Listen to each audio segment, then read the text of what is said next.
新猫哆瑞咪，小朋友们大家好，我是新猫，我是桃子姐姐。桃子姐姐，我跟你说哦，我昨天晚上做了一个，什么声音啊？不好意思啊，是我的闹钟响了。今天汉堡出新的口味，我一会儿就可以去买了。新猫，你就因为这个还特地设了个闹钟啊？怎么样，桃子姐姐，我很聪明吧？那我问问你哦，你知不知道这个闹钟是以什么动物的原型发明出来的呢？这可难不倒我了，是大公鸡。嘿嘿，它每天早上都会打鸣，叫人们起床呢。看来还真的没有难倒你哦。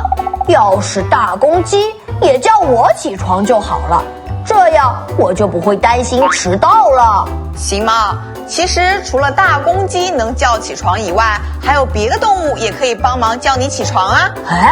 真的吗？但是你要选择一个适合自己的。这是什么意思啊？讲完今天的故事，我想你就会明白了。今天的故事就叫做《熊先生的闹钟》。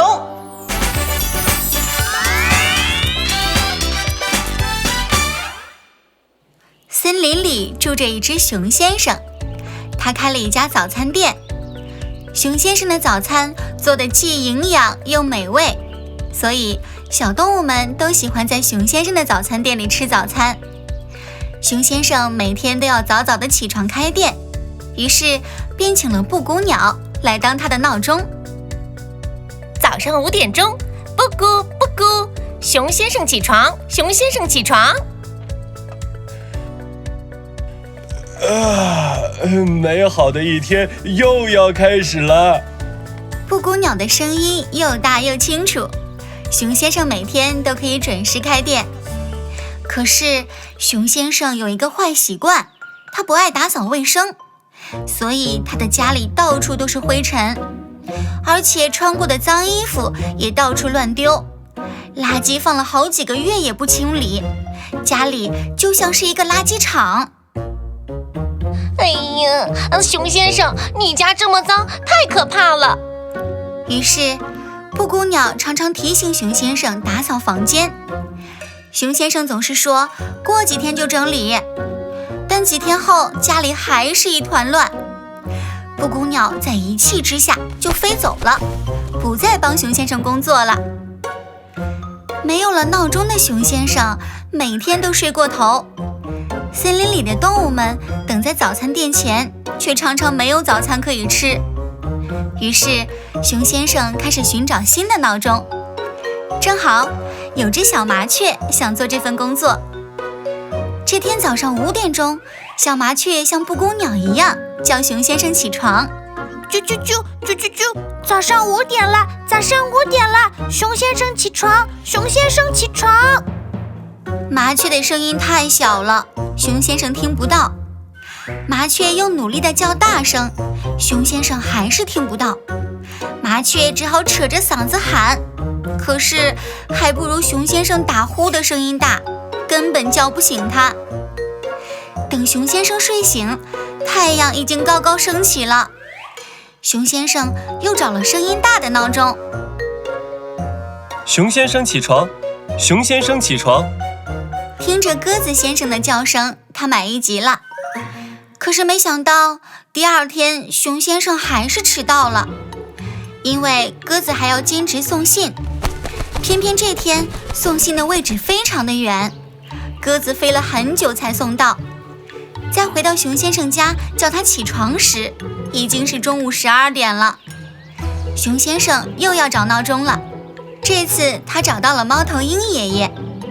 猫头鹰爷爷不但声音够大，而且只专心做这一份工作。熊先生这下放心了，跟猫头鹰讲好叫他起床的时间，就去睡觉了。12点了，熊先生起床，熊先生起床。怎么这么早天就亮了？哎呦，猫头鹰先生啊，现在是晚上12点，你应该到早上5点才叫我起床。猫头鹰不好意思地道歉，可没过多久，猫头鹰竟然唱起歌来。原来猫头鹰是夜行性动物，到了晚上就很精神，想要出点声，吵得熊先生根本睡不着。不知道过了多久，猫头鹰总算是不叫了，熊先生可以好好的睡觉了。可是等他一睁眼，太阳又高高的挂在天空，熊先生懊恼极了。以前布谷鸟在的时候都不会发生这些事，就怪我不爱干净，不打扫家里，所以布谷鸟才会离开的。于是熊先生赶紧回到家，将家里仔细地打扫了一遍，一尘不染，然后去找布谷鸟道歉，并且保证以后绝对会好好打扫家里，维持整洁。布谷鸟看熊先生很有诚意的样子，答应继续当他的闹钟。从今以后，熊先生再也不怕迟到了，因为到了早上5点钟，他就会听到早上5点钟，早上5点钟，布谷布谷，熊先生起床，熊先生起床。哟，时间咻咻的过去了，又到了节目的尾声，大家要记得讲卫生、爱干净哦，这样朋友们就会更喜欢你了。